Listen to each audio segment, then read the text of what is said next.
Hello and welcome to the new Yankee workshop, Season 2, Episode 11, the chest on chest. Norm uses biscuit and dovetail joinery to build a chest on chest from cherry. He uses a bandsaw, table saw, and router to craft a sculpted contoured feet. Enjoy! Well, today we're in historic Old Deerfield, Massachusetts.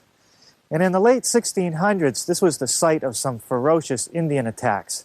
In fact, the entire town was pretty much destroyed. But in the 18th and 19th century, on the same site, there was some wonderful houses built.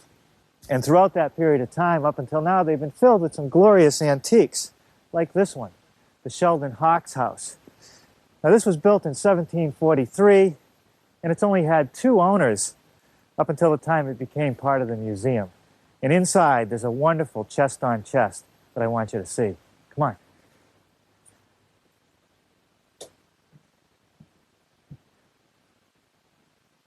Boy, how's this for a room? They would have referred to this as the South Parlor. And it's filled with some antiques. Look at this. A nice table with a China tea service all set out, ready to go. Another table over here. Nice antique chairs. Looks like we're ready for dinner almost. A huge fireplace. Some nice brass andirons, nicely polished. Look at these panels. This one is the one that really caught my eye. It must be 35 inches high. This would be the width of the tree. It's all one board. Amazing. Now over here in this room, this was known as the South Kitchen, and here's the piece that I want you to see. This was built by a local craftsman by the name of Daniel Clay, and in fact a lot of his pieces are on display here at the museum. It's a cherry chest on chest. It has a nicely shaped leg down here, some flutes on this corner which lead up into what's known as a lamb's tongue. And I have some pretty good ideas of how I can make that back at the shop. There are 8 drawers, and look at this, the rails that come across have a slight like a dovetail fit here so that it won't spread apart. Some very elegant brass hardware, and these key plates, they're just there for decoration. There's no working hardware in there. Anyway, I guess on this top drawer, we wouldn't need any hardware because only the senior set in the family can see what's in there. I think it's very well proportioned, and I'm going to measure it up. Now I'd like to talk about shop safety. Make sure to read, understand, and follow all the safety rules that come with your tools. Knowing how to use your tools safely greatly reduces the possibility of personal injury. But remember this, there is no more important safety rule than to wear these safety glasses. Now I'll show you how I built today's project.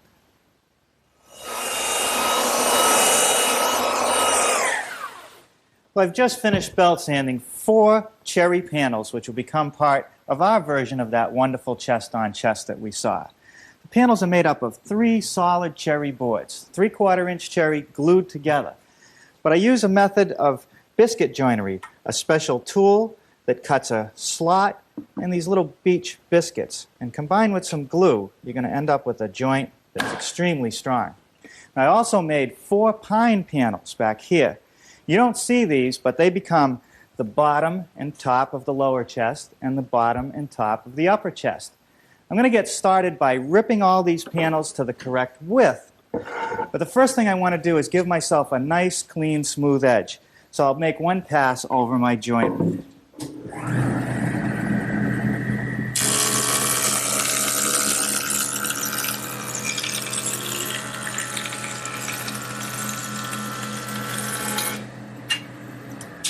With that smooth edge planed, I'll put that against my rip fence. This is for the bottom panel, and I want to have a width of 17 inches finished. So I'm going to cut it about 17 1/32 and then run it through my joiner again.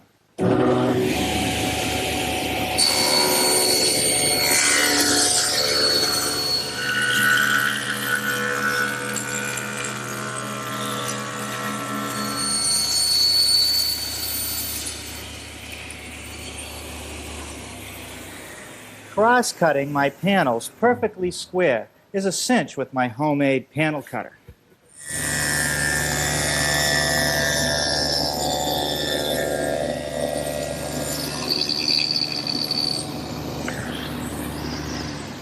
I've just made a rabbet joint along the back edge of each of the cherry panels.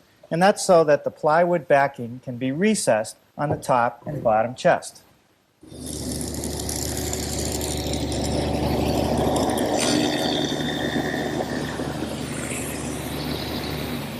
Well, I've readjusted my rip fence to make a rabbet in the panels of the lower chest only. And that rabbet has to be 3/8 by 3/4 to receive the bottom pine panel and the top pine panel. So back here at the prototype, I want to show you how the upper chest sides are joined together. There's a cherry rail, which also supports the drawer. And I suppose I could have joined that to the side with a butt joint or even a dado joint. But I chose a dovetail joint because it looks good and it's extremely strong. And I made the dovetail joint with this 3/4 inch bit, but it's too big to make it all in one pass. So I'm going to start with a 3/8 inch straight bit set up in my router. I've laid out the location of each rail, and I've clamped the straight edge on the right distance from where I need to make the cut. And I want to come in about 2.5 inches.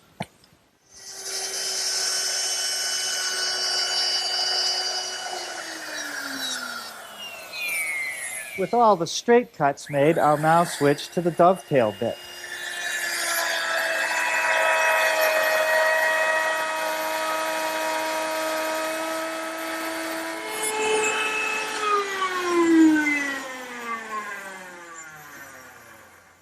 With the same dovetail bit mounted in my router, which is now under this router table, I'm able to make the male part of that dovetail joint.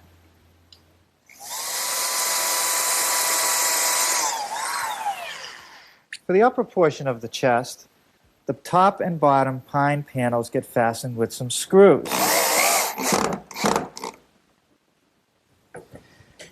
Well, glue, along with our dovetail joint, are the only things necessary to hold the rails to the sides.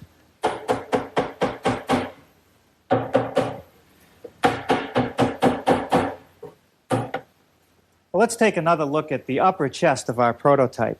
There's a 1-inch cleat on the side of every drawer, and the drawer will rest on it and slide on it. Now I'm going to fasten that cleat with a screw in the center, and there's just a little dab of glue beneath it. And then on each end, I'm just going to use a nail, no glue. And this will allow the side to move freely and not split. The 1/4 inch plywood on the back of the case is fastened with a little glue and some brads.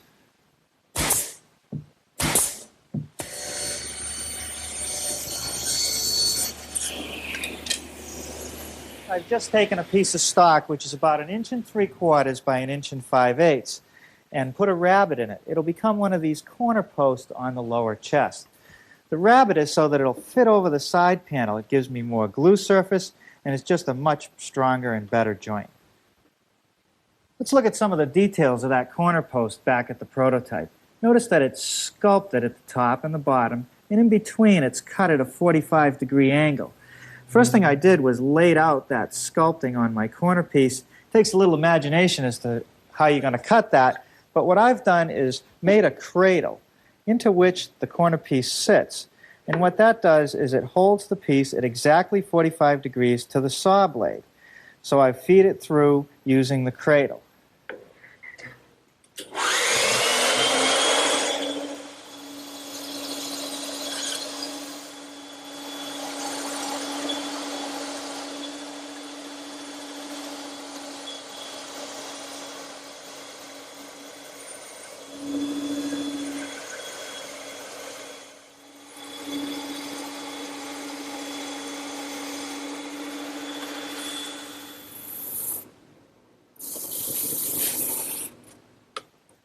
My drum sander attachment in my drill press does a nice job smoothing out any bandsaw marks that were left.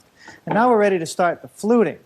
To do the fluting, I'm going to use my overarm router, which is set up with a 1/4 inch round nose bit. And again, I've set the piece in that cradle. I've laid it out, and now I'll just lower the router in and plow out the material.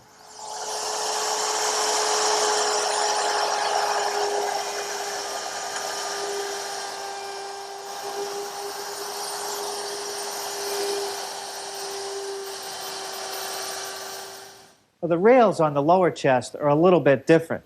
They're dovetailed to the sides, but they have to fit around the corner. So what I'm going to do is hold it so that the face is flush, trace the outline, and now I want to remove this material.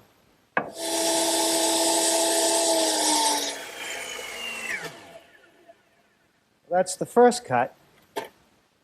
The second cut can't be done in the miter box. I can do it either by hand or use my bandsaw.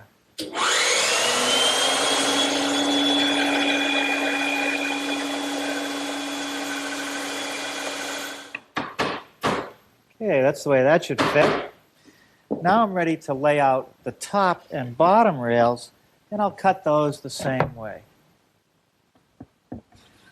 Now this bottom pine panel is also notched to go around the corners. You won't even see this panel. The top panel, however, you will see the front edge, so I'm going to add this piece of cherry, and to join it together I'm going to use some biscuits. So now I'll just cut some slots for the biscuits.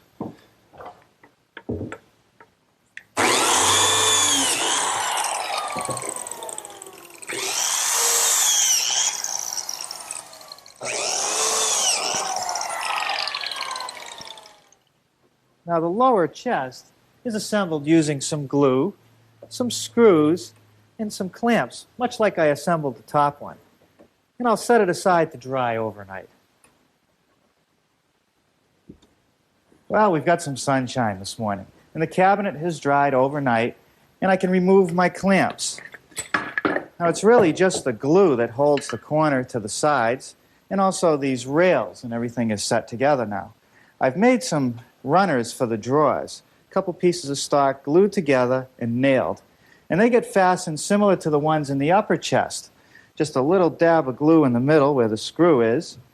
I'll fasten it to the side and add a couple nails. Then I'll be ready for the back.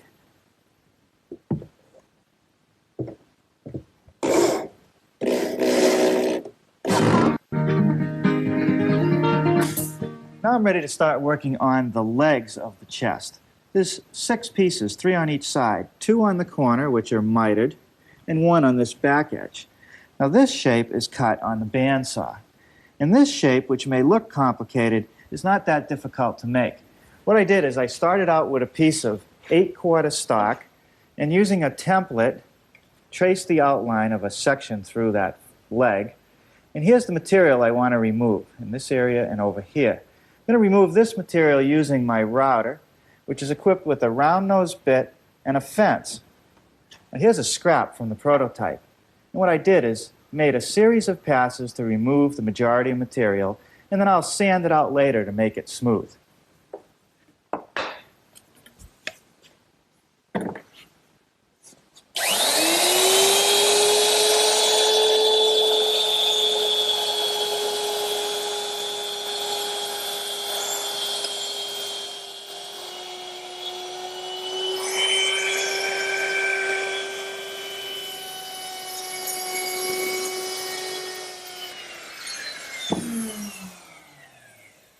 Well, that takes care of that. I'll sand the rest of that out.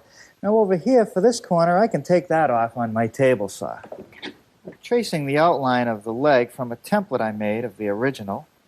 It's on the back side of the piece that I just milled. I've laid out 3 rights and 3 lefts. Now I'm going to use my radial arm to cut the pieces to length.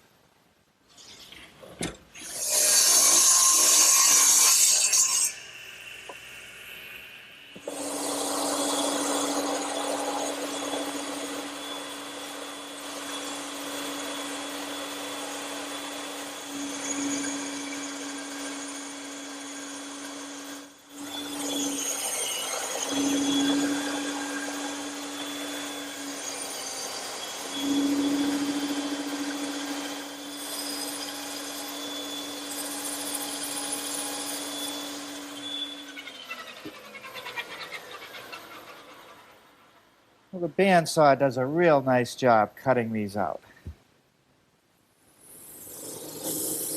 Here I'm using a 1-inch drum sander with some 80 to 100 grit paper in it to clean up the bandsaw marks along the inside of the contour. Well, all the legs have been sanded with just about every machine I have here in the shop, and they turned out pretty well. The idea now is to miter the corners to make those front pairs of legs. And to do that, I use my table saw and my miter gauge.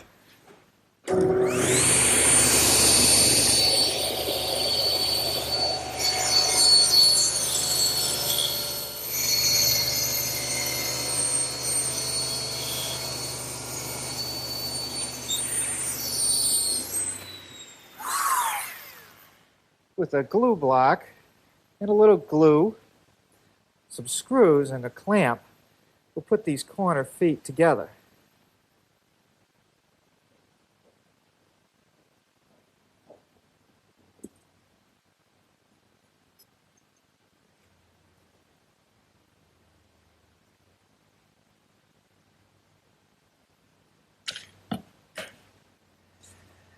But while those legs dry, we'll start working on the drawers.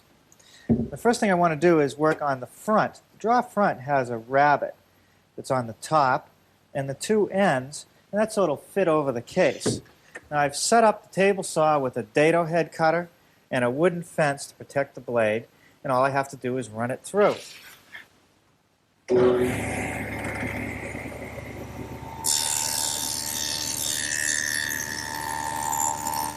Each drawer front is joined to the side with a series of dovetail joints. So I've clamped the drawer front in the jig with the inside of the drawer facing up, and I've set up my router with a collar and a dovetailing bit. The collar simply follows the template and the bit does the work. Watch.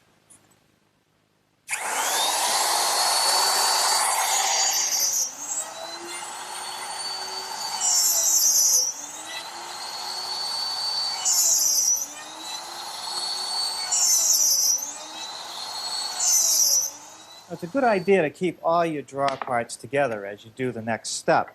You need a groove in the sides and in the front for the 1/4-inch plywood bottom. And I've set up my dado head cutter in the table saw, and now I'll just run them through.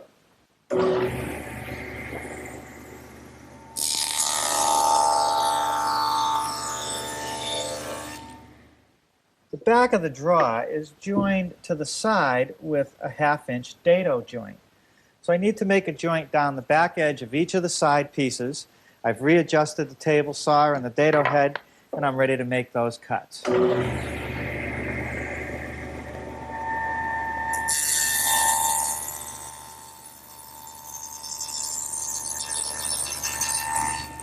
next step is to put this decorative edge on all 4 sides of the drawer front, and I'll do that on my router table.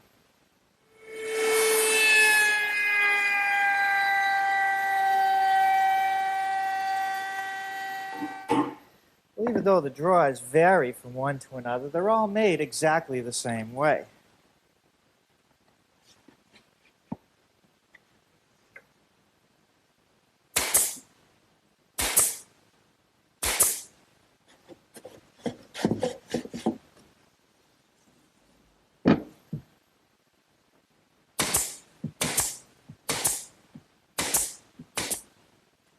That takes care of all the drawers. Now I'm ready to go back to work on the legs.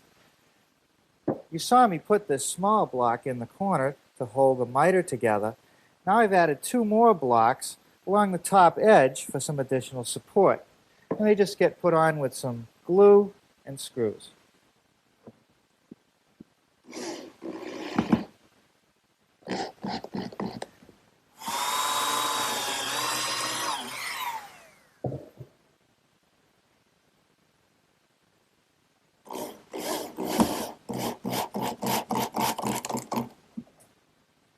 Now the back legs don't have a return, so for some additional support I've cut this pine block and I've added some biscuits in there for some extra strength.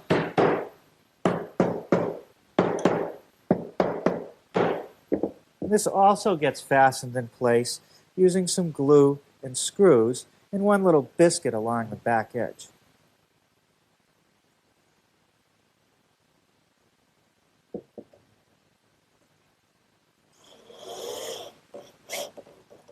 Well, I'll tell you, this thing is heavy.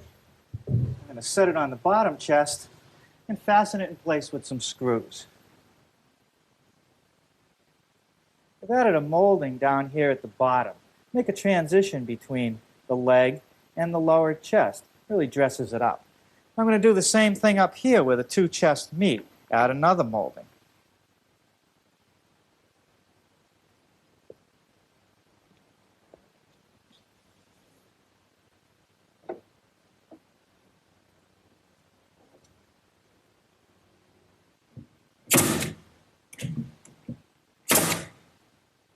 On the top of the chest, I've added some extra cleats to give me more nailing for the molding. It's a two-piece molding, and this is the first piece that goes on.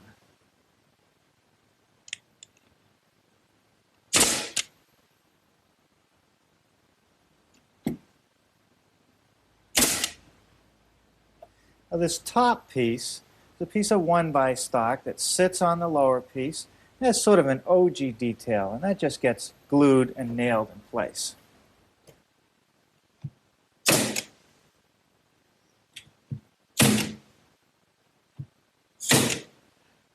Okay, let's see what the whole thing looks like.